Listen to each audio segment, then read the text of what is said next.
Prions.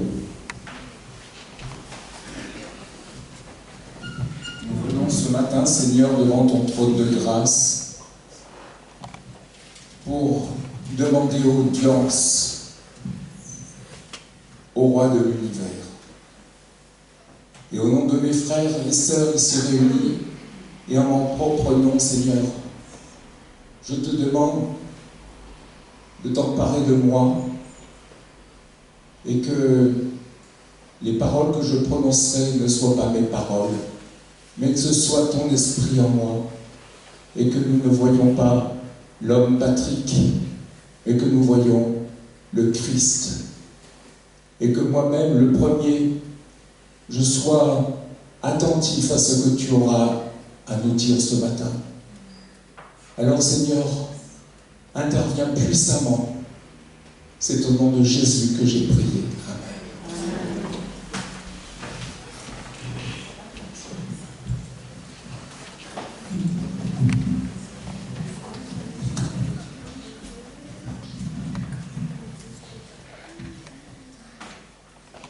J'ai eu l'occasion, mes frères et sœurs, de me rendre dans ce fameux jardin de Gethsémani, il y a quelque temps, avec mon épouse. Ce jardin de Gethsémani, qui se situe à l'est de Jérusalem, c'est un jardin qui n'est pas très grand. Il fait peut-être 2000 mètres carrés de surface. Et on est étonné quand on arrive là de voir la dimension qu'il a. Et en plus, un jardin qui semblait irréel. Parce que c'était calme, c'était serein, il n'y avait pratiquement personne. Et j'étais heureux de me retrouver là, le jardin de Gethsémani. J'en avais entendu parler quand j'étais petit. J'en entendais souvent parler à l'école du sabbat quand j'étais petit, mais je ne comprenais pas ce que ça signifiait. Alors je me suis penché pour savoir ce que signifiait Gethsémani. Gethsémani signifie le pressoir à huile. Le pressoir à huile.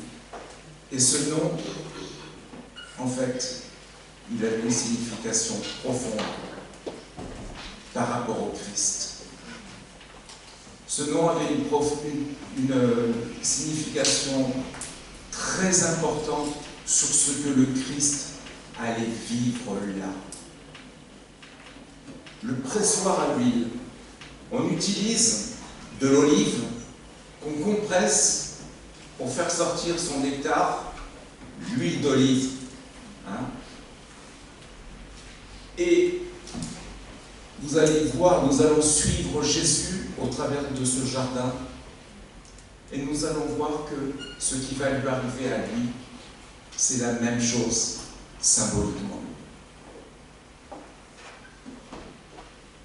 Je me suis retrouvé dans ce jardin où il y a de très beaux oliviers. Des oliviers qui ont plus de 2000 ans d'âge. Et ces oliviers ont une dimension énorme. Et mon désir a été de m'isoler autour de l'un de ces arbres et de reconnaître que dans ce jardin, notre sort s'est joué. J'ai prié mon Dieu en disant, dire qu'ici, le sort de toute l'humanité a oscillé dans la balance. C'est quelque chose qui m'a, en même temps, effrayé, qui m'a vraiment fait penser à ce que Jésus avait pu vivre là. Et effectivement, le récit évangélique nous donne à avoir de la considération pour ce que Jésus a expérimenté pour nous dans ce jardin. de Gethsémani. Et nous allons suivre maintenant Jésus au travers de ce jardin. Nous le voyons entrer dans ce jardin, dans ce fameux jardin, et accablé brusquement d'une angoisse inexprimable et irrépressible qui le plonge brutalement dans une souffrance hors norme, qui le fait chanceler à tel point qu'il va demander l'assistance de ses disciples pour l'aider à marcher. Vous imaginez Jésus être épaulé de chaque côté par une personne, parce qu'il chancelait et il tombait. C'était totalement inhabituel chez lui. Ici, nous pouvons retenir 2 points fondamentaux. Tout d'abord, Jésus, à Gethsémani, a accepté de fouler sa propre personne au pressoir, à lui. C'est-à-dire de souffrir à un point que jamais personne ne pourra comprendre. De subir le châtiment que mérite la transgression de la loi de Dieu. Deuxième point, Jésus s'est identifié, et ce mot est très important, il s'est identifié avec les pécheurs que nous sommes, jusqu'à être compté parmi eux. Il a été mis au rang des pécheurs lui-même. Et là, cela manifeste un amour extraordinaire de la part de Jésus pour nous.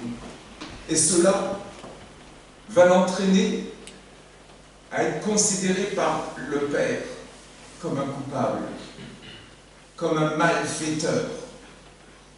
Il sera compté parmi les malfaiteurs, comme le dit le texte d'Ésaïe 53. Cela va l'entraîner à devoir accepter la conséquence extrême de la position qu'il a prise entre lui et son Père. Et ce changement du Père vis-à-vis de lui, c'est ce que nous allons considérer à présent. Et pour introduire l'expérience vécue par Jésus, je vous invite à lire dans le livre des Actes, chapitre 3, versets 17 et 18. Voici ce que nous dit Pierre dans ce texte. Et maintenant, frères, je sais que vous avez agi par ignorance, ainsi que vos chefs. Mais Dieu a accompli de la sorte ce qu'il avait annoncé d'avance par la bouche des prophètes, que son Christ devait souffrir. Vous avez agi par ignorance, dit Pierre. Personnellement, j'ai constaté que les humains peuvent être durs, cruels, insensibles dans leur comportement quand ils sont ignorants de choses importantes, quand ils sont mal informés, quand ils ne comprennent pas vraiment quelque chose, quand ils refusent de s'impliquer par négligence au service d'une cause noble. Dieu a de la sorte accompli ce qu'il avait annoncé d'avance. Qu'avait-il annoncé d'avance? Les souffrances de son Christ. Il ne dit pas les souffrances de Christ, mais de son Christ, c'est-à-dire de son envoyé spécial, de son messager, de son Messie. Voici le cœur de l'affaire de l'exposé de Pierre. Vous avez préféré un malfaiteur, Barabbas, le fils du Père. Mais de quel Père? Le fils du Père, le diable. Et vous avez laissé et vous avez et vous avez rejeté, vous avez condamné à mort Jésus, le Fils du Père céleste. Vous avez agi ici par ignorance, ainsi que vos chefs. Mais figurez-vous, à travers votre méchanceté contre le Fils de Dieu, le Père a accompli exactement ce qu'il avait annoncé d'avance, les souffrances de son Christ, de son Fils.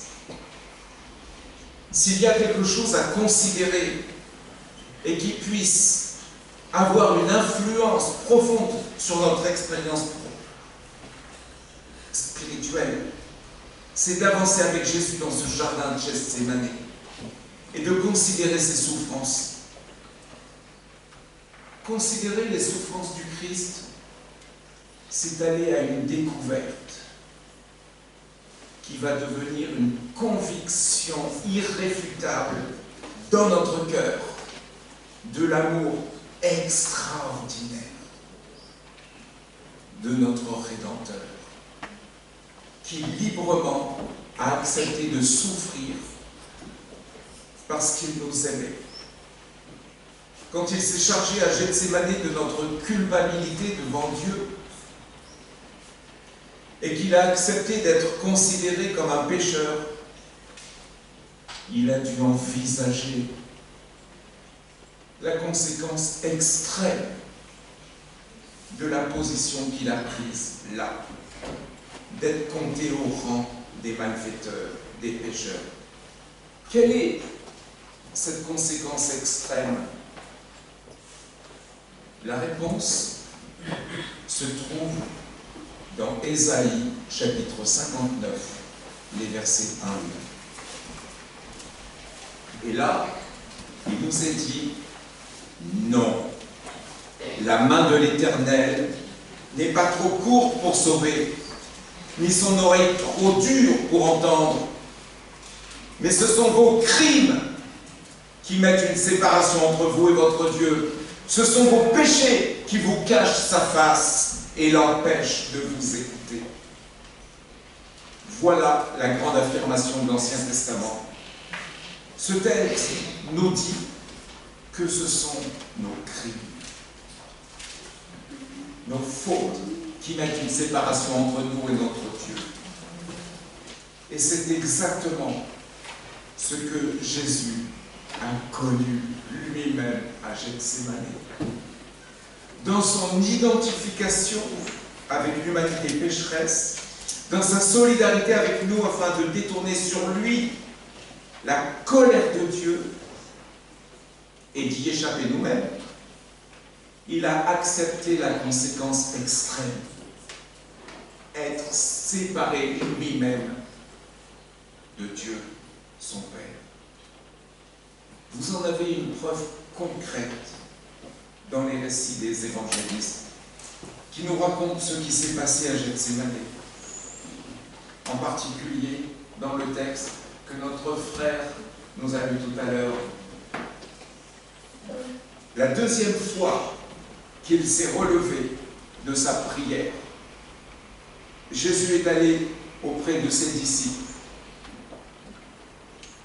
Cette démarche de Jésus est vraiment significative. Elle est tout à fait singulière. Il dit dans Marc 14, verset 34, « Mon âme est triste jusqu'à la mort. Restez ici, veillez. » Sous-entendu, veillez avec moi. Au verset 37, il revint vers les disciples qu'il trouva endormis et il dit à Simon-Pierre, « Pierre, tu dors? Tu n'as pas été capable de veiller 1 heure? » Sous-entendu, 1 heure avec moi? 1 heure, franchement, c'est pas extraordinaire. C'est étonnant et même exceptionnel que Jésus cherche ainsi du réconfort, du soutien auprès de ces hommes Et en guise de soutien, ils dorment tous. Imaginez-vous sa douleur. Imaginez-vous ce qu'il a dû surmonter, sa persévérance à aimer, alors qu'il est en train de vivre les moments les plus horribles de sa vie.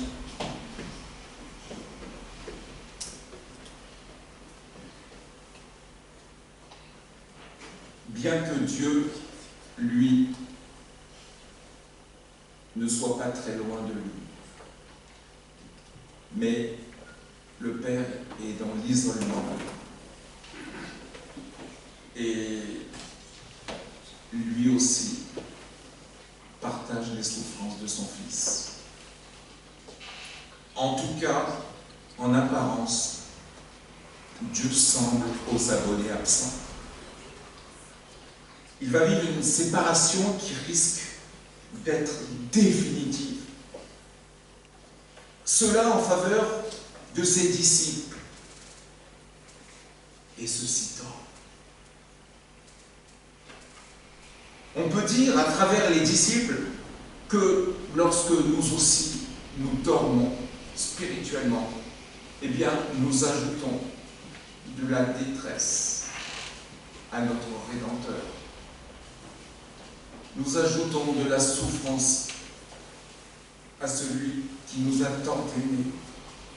Et que signifie pour Jésus être séparé de son Père céleste? Là aussi, on peut être étonné. Voilà déjà 33 ans qu'il avait quitté le ciel et qu'il s'était éloigné de la présence visible de Dieu. Mais ici, à Gethsémane, mes frères et sœurs, il ne s'agit pas d'un éloignement. Jésus n'a pas vécu un éloignement à Gethsémane. Il s'agit d'autre chose qui constitue une douleur, une souffrance incalculable pour le Christ. Il est en train de vivre une rupture, une déchirure pour son âme.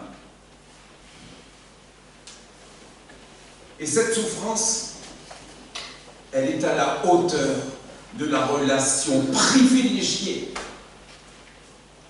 qu'il avait avec le Père auparavant. Lisons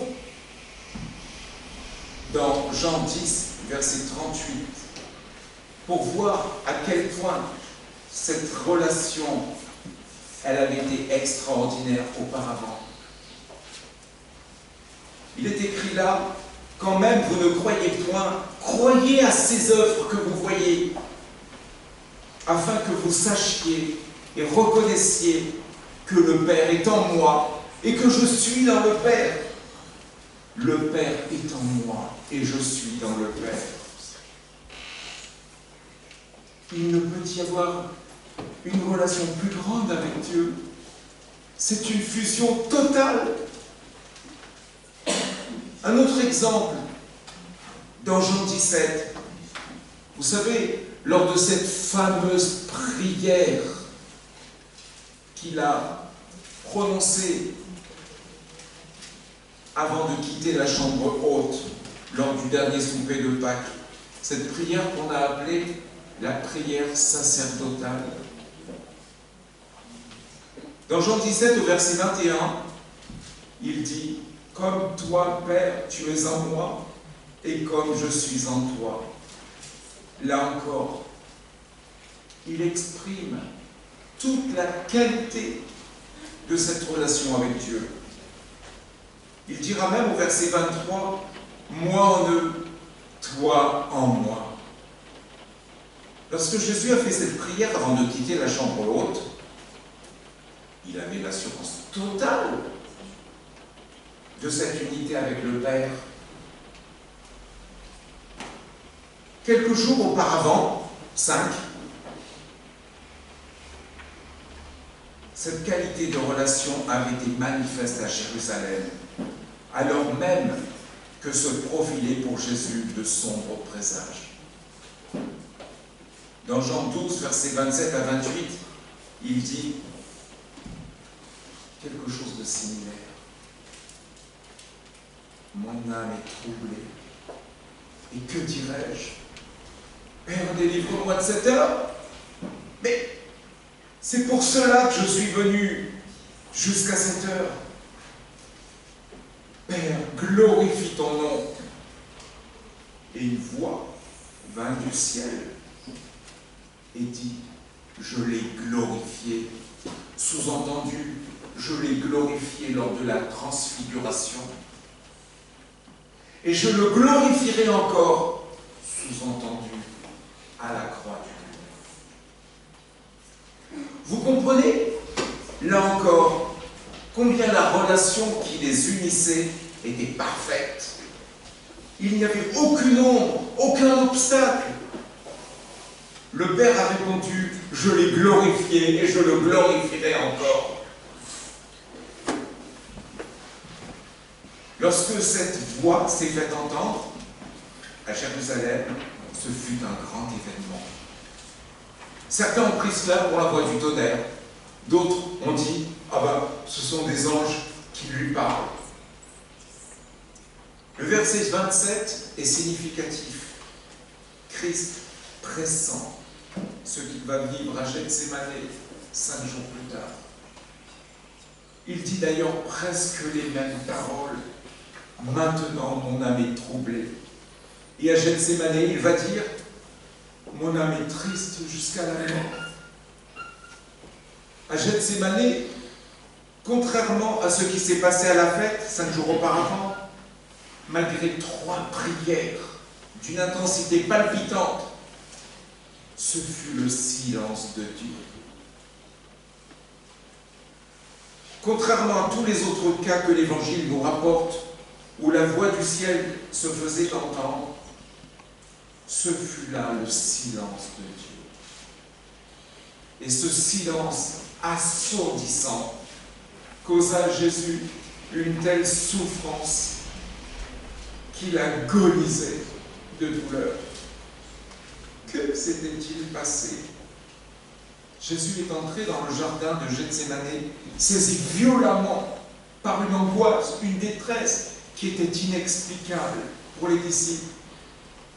Ils ne comprenaient pas cette attitude étrange. Et lorsqu'ils ont découvert, après s'être réveillés, que le visage de leur maître était couvert de grumeaux de sang, ils ont été effrayés. Jésus a vécu là une situation exceptionnelle à Gethsémane. Il ressentit une impression qu'il n'avait jamais expérimentée, ni dans sa vie passée sur terre, ni dans sa vie passée dans l'éternité. Une situation qui lui était totalement inconnue. Et il eut le sentiment horriblement angoissant d'être abandonné de son Père. Qu'est-ce que cela signifie? Il s'est senti vidé de sa présence. Il a senti que son Père l'avait quitté intérieurement. Vous imaginez que son Père l'avait quitté intérieurement et qu'il n'était plus avec lui. C'est exactement le contraire de ce que nous avons vu tout à l'heure dans Jean 17, 21, 23. Père, tu es en moi. Cela, c'est ce qui a bouleversé d'une façon si horrible le cœur de notre Rédempteur à Gethsémane. Quelques heures auparavant, il pouvait dire « Père, tu es en moi, alléluia !» Et là, à Gethsémane, il n'a même pas pu exprimer à ses disciples l'indicible désarroi qui terrorisait son esprit. Car ceux-ci n'étaient même pas en état de comprendre. Est-ce que nous, aujourd'hui, nous allons le comprendre. Jésus a été saisi par une angoisse violente qui explique cette détresse, cette peur panique, cette défaillance terrible qui l'a poussé à la limite de la folie. Dans Luc 22, au verset 37, nous trouvons des paroles profondément significatives. Car je vous le dis, il faut que cette parole qui est écrite, sous-entendue dans Ésaïe 53, s'accomplisse en moi. En moi. C'est là l'expérience de Gethsémani. Son être intérieur a été dépouillé de sa substance vitale, l'Esprit de Dieu. Il est pour nous du plus grand intérêt, pour notre santé spirituelle, pour notre relation avec lui, de comprendre d'abord et avant tout ce que Jésus a vécu là, en lui-même, en notre faveur. Jésus a vécu à Gethsémani l'expérience la plus tragique qui soit. J'ose définir cette expérience que Jésus a vécue là comme étant la mort spirituelle. Qu'est-ce que cela veut dire? Avant de connaître la mort physique, la mort corporelle qu'il va subir le lendemain, Jésus a connu la mort spirituelle qui va l'accompagner jusqu'au calvaire. L'Esprit de prophétie dit ceci à la page 751 du livre Jésus-Christ. Personne ne comprendra jamais la douleur mortelle qu'éprouva le Sauveur en cette heure d'angoisse suprême, où la présence divine lui était retirée. Dans notre vie, surtout d'ailleurs avant notre conversion, éprouvait-on de la tristesse? Étions-nous saisis d'angoisse mortelle du fait de ne pas être en relation avec Dieu? Sûrement pas. Cela ne nous importait vraiment pas. C'était quelque chose de totalement étranger à notre expérience. Christ, notre Rédempteur, notre exemple, Jésus de Nazareth, attache chez lui tellement d'importance à sa relation avec Dieu. Celui qu'il appelait avec tant d'amour son Père, que son être tout entier, son âme et son cœur s'est déchiré de devoir être obligé pour nous sauver, de rompre avec ce Père. Il fut terriblement déchiré de ne plus être habité par la présence de Dieu, son Père. Il était vraiment à ce moment-là mort spirituellement. Cela veut dire que sa relation avec Dieu était morte. Dans Luc 22, au verset 44, nous lisons « Étant en agonie, il priait plus instamment, et sa sueur devint comme des grumeaux de sang qui tombaient à terre. » Et là, on voit l'idée de l'olive qu'on compresse et qui fait ressortir son nectar. Et là, la pression dans la tête de Jésus est tellement forte que les pores de la peau s'ouvrent et que des grumeaux, quelque chose qui est quasiment coagulé, ressort de la peau. Et là, les disciples voient ça. Ils disent, mais qu'est-ce qu'il y a? Mais est-ce possible?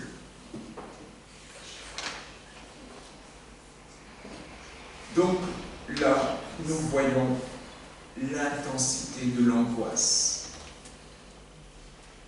qui a été le lot de Jésus-Christ à ce moment-là.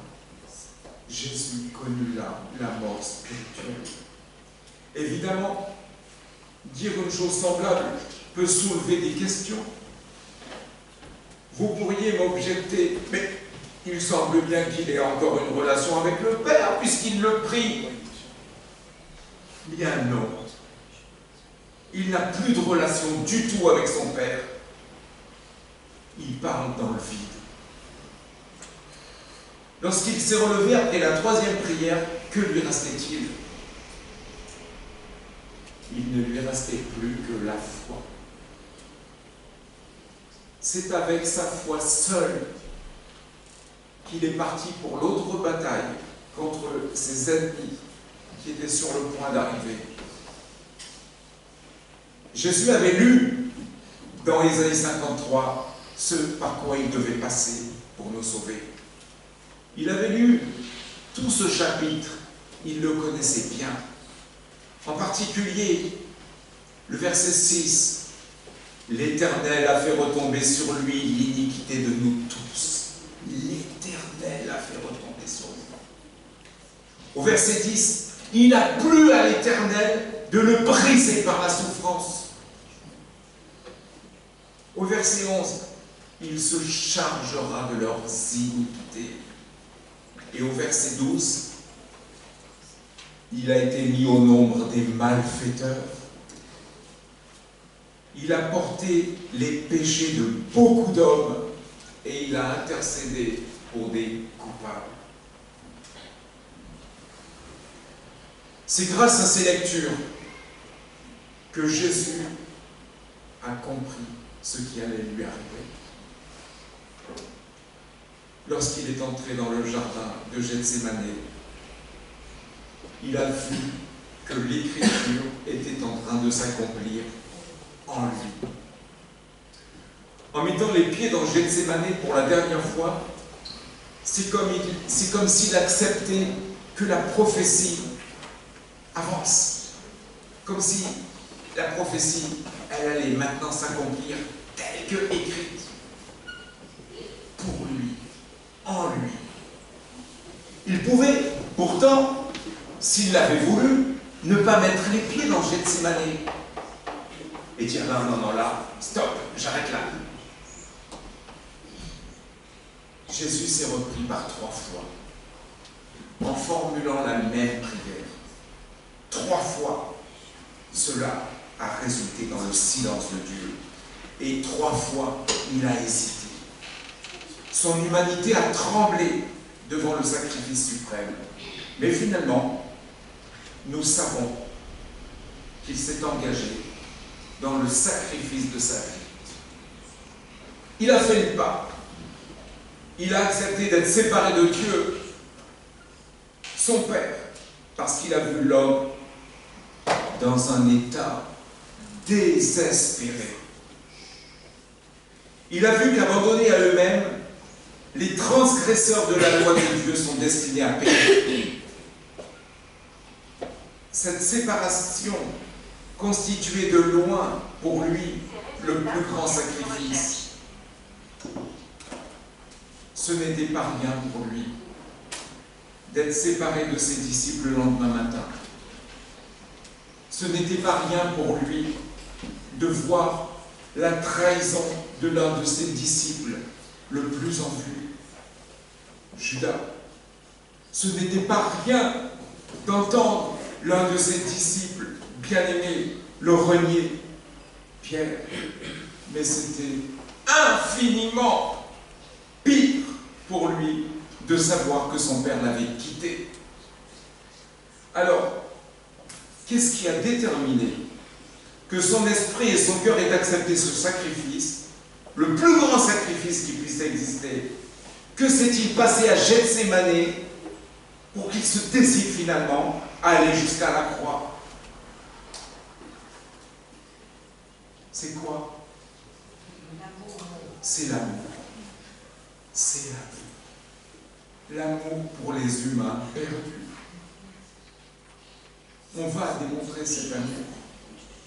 Dans le récit de Gethsémane, il y a quelque chose qui dépasse l'entendement. Dans Matthieu 26, les versets 40 et 41, il est dit, « Il vint vers les disciples qu'il trouva endormis. Et il dit à Pierre, Vous n'avez donc pu veiller 1 heure avec moi. Veillez et priez afin que vous ne tombiez pas en tentation. L'esprit est bien disposé, mais la chair est faible.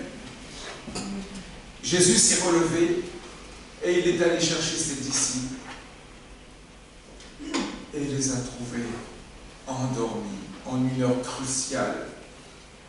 Quelle a été sa réaction? Je ne sais pas, frères et sœurs, ce que j'aurais fait à sa place. Je consens à mon niveau à faire le plus grand sacrifice pour vous et que je vous trouve indifférent à cela, franchement, j'en serais pour le moins très découragé. Comment auriez-vous réagi à cette indifférence à la place de Jésus? Vous auriez eu certainement, comme moi, sinon des pulsions violentes, du moins un profond découragement. Mais Jésus, lui, est plein d'amour. C'est sa nature. Dieu est amour, il est Dieu, donc il est rempli d'amour. Il est plein d'amour. Voilà. Il y avait en lui tout l'amour de la divinité, la plénitude de la divinité en lui. Et devant ce spectacle lamentable de ses disciples endormis, devant tant d'incompréhension et d'indifférence, Jésus a constaté avec tristesse que l'esprit est bien disposé, mais que la chair est faible. Jésus constate la faiblesse de ses disciples était flagrante. Alors, comme lui est amour, il ne s'est pas indigné de cette faiblesse. Cela ne l'a pas découragé, mais au contraire, il fut, au travers de cette faiblesse des humains, il fut ému de compassion pour eux. Et là, nous voyons le véritable amour qui ressort. L'amour qui gagne. À ce moment-là, il s'est mis à penser à tous les hommes, au travers de ses disciples, en contemplant leur sommeil, qui traduisait leur faiblesse physique et spirituelle. Il s'est mis à penser à tous les humains, c'est-à-dire à vous, à moi, non seulement aux hommes qui ont existé avant lui, mais aussi aux hommes qui vivront après lui. Il a pensé à nous et il a vu qu'abandonnés à nous-mêmes, tous les transgresseurs de la loi de Dieu sont destinés à périr. Il a vu en fait l'homme dans un état désespéré. Il a aperçu la puissance de la malignité du péché. Et le malheur de l'homme condamné s'est dressé dans sa pensée. Comprenez-vous cela? Il a pensé à toute l'humanité de tous les temps. Il a pensé à nous. Il a pensé à tous. Et il a pensé à tout le monde.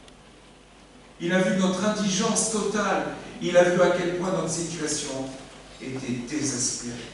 Et s'il ne faisait pas ce sacrifice en notre faveur, eh bien, l'homme n'avait aucun autre moyen pour s'en sortir à jamais. Et il n'y avait donc plus aucun autre espoir pour lui. Son amour fut tel que sa décision fut prise. C'est son amour qui l'a entraîné à prendre cette décision. Il y a là une motivation merveilleuse. Jésus n'a pas décidé de faire le plus grand sacrifice pour montrer de quoi la divinité était capable. Non. Jésus s'est engagé dans le plus grand sacrifice par compassion pour l'homme, pour sa faiblesse. Il a trouvé sa motivation dans notre état désespéré. Entre parenthèses, frères et sœurs, ne cherchons pas à faire des sacrifices pour les autres ou pour notre Dieu s'il n'y a pas la même motivation d'amour dans notre cœur. Alors lui, il a pris sa décision, la plus importante qui soit dans ce jardin de Gethsémani. Il sauvera l'homme à n'importe quel prix, fût-ce au prix de sa propre vie éternelle. Et c'est à ce moment-là extraordinaire qu'un ange est venu pour l'encourager à continuer, pourvu que des milliards d'êtres humains puissent avoir accès au salut. Lorsque Jésus a pris sa décision, il a mis le comble à son amour pour l'humanité. Il n'y a pas de manifestation plus grande d'amour que celle-là.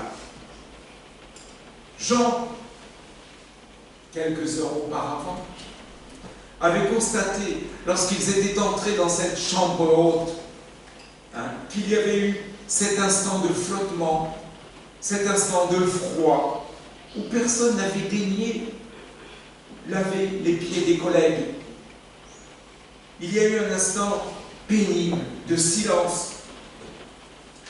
Et Jean, qui sentait bien cette atmosphère tendue, a dit dans Jean 13, verset 1, « Avant la fête de Pâques, Jésus, sachant que son heure était venue de passer du monde au Père, ayant aimé les siens qui étaient dans le monde, mit le comble à son amour pour eux. » Le lavement des pieds n'était que le point de départ de cet amour extrême qui allait se manifester, qui allait se déployer magnifiquement en passant par Gethsémani pour atteindre son point culminant à la croix du Calvaire. Je vous exhorte, je vous invite, frères et sœurs, très chaleureusement, très fraternellement, à considérer l'amour de notre Rédempteur à travers l'expression de ses souffrances en notre faveur. Pour résumer, Christ à Gethsémani a connu de grandes souffrances pour trois raisons. Il a dû se ranger dans la position d'un coupable devant Dieu. Il a dû accepter de subir seul le châtiment du péché. Et il a dû donc en conséquence accepter de rompre avec Dieu, d'être séparé de son Père, qui pourtant n'était pas loin de lui et qui souffrait tout autant de son côté. Lorsque nous étudions et considérons ces aspects-là, ce que le Christ a vécu là pour nous doit peser plus lourd dans notre cœur et dans notre esprit que notre propre culpabilité. Reprenons cela parce que c'est capital. Nous avons tous envie de rompre définitivement avec le péché, avec la révolte contre Dieu. Il y a là quelque chose qui doit peser plus lourd dans notre esprit, dans notre cœur, que notre propre culpabilité. Notre culpabilité, certes, elle est grande aux yeux de Dieu, mais l'amour qui a conduit notre Rédempteur à faire ce grand sacrifice est encore plus grand que tout ça, est encore plus grand que cette culpabilité. Comment réagir devant tant d'amour, devant un si grand amour, à un si grand sacrifice? Il faut dépasser notre problème, il faut dépasser notre maladie, il faut cesser de se regarder comme des losers, comme des perdants. On va lire trois textes qui ont pour origine l'apôtre Paul. Et on va voir au travers de ces trois textes que Paul avait compris la façon dont il devait réagir par rapport à ce que Jésus avait vécu pour lui. On va lire Philippiens 3, versets 10 et 11.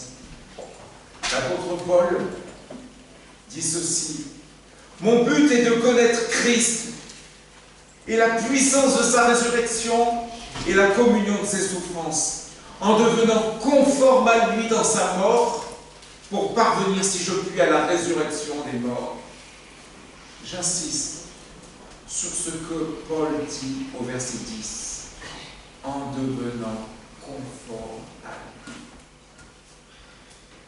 C'est-à-dire en rejetant dans notre cœur à jamais le péché, comme l'a fait Jésus. Jésus s'est identifié à l'humanité, et là nous voyons Paul s'identifier à Christ en rejetant dans son cœur le péché.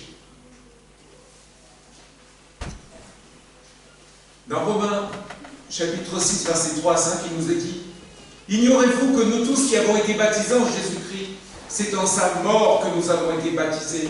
Nous avons donc été ensevelis avec lui par le baptême en sa mort, afin que comme Christ est ressuscité des morts, par la gloire de Dieu, pour la gloire de Dieu, de même, nous aussi, nous marchions en nouveauté de vie. » En effet, nous sommes devenus avec lui une même plante, par la conformité en sa mort, et nous le serons aussi par la conformité à sa résurrection. Là, Paul nous dit, en devenant une même plante avec lui, en rejetant comme lui le péché dans nos vies et en recevant puissamment la personne de Jésus dans notre cœur. Dans Galates 2, au verset 20, il va dire quelque chose d'extraordinaire. J'ai été crucifié avec Christ. Et si je vis, ce n'est plus moi qui vis, c'est Christ qui vit en moi. Si je vis maintenant dans la chair, je vis dans la foi au Fils de Dieu, qui s'est livré lui-même pour moi et qui m'a tant aimé. Je suis uni à Jésus dans sa mort à cause du péché, pour vivre aussi comme lui maintenant une vie sans péché. Alors, quand Paul nous dit aux Philippiens jusqu'à devenir conforme à lui, quand il dit aux Romains jusqu'à ce que nous devenions une même plante avec lui, et quand il dit aux Galates jusqu'à ce qu'il vive en nous, ces textes nous lancent un appel puissant, mes frères et sœurs. Puisque Christ s'est identifié à nous jusqu'à être considéré comme un malfaiteur, identifions-nous maintenant à lui. En rejetant définitivement dans nos vies le péché, jusqu'à être considérés par le Père comme des justes à cause de lui. Identifions-nous à lui consciemment, librement, volontairement, dans une démarche personnelle, authentique de foi. C'est le message que je nous laisse ce matin. Que le Seigneur nous soit en aide. Amen. Amen. Voilà ce que nous dit l'apôtre Jean, qui est l'apôtre de l'amour, au chapitre, dans son épître, au chapitre 3, à partir du verset 1. « Voyez quel amour le Père nous a témoigné pour que nous soyons appelés enfants de Dieu. Et nous le sommes. Si le monde ne nous connaît pas, c'est qu'il ne l'a pas connu. Bien-aimés, nous sommes maintenant enfants de Dieu. Et ce que nous serons n'a pas encore été manifesté. Mais nous savons que lorsque sera manifesté, nous serons semblables à lui, parce que nous le verrons tel qu'il est. Quiconque a cette espérance en lui se purifie comme lui-même est pur. Amen.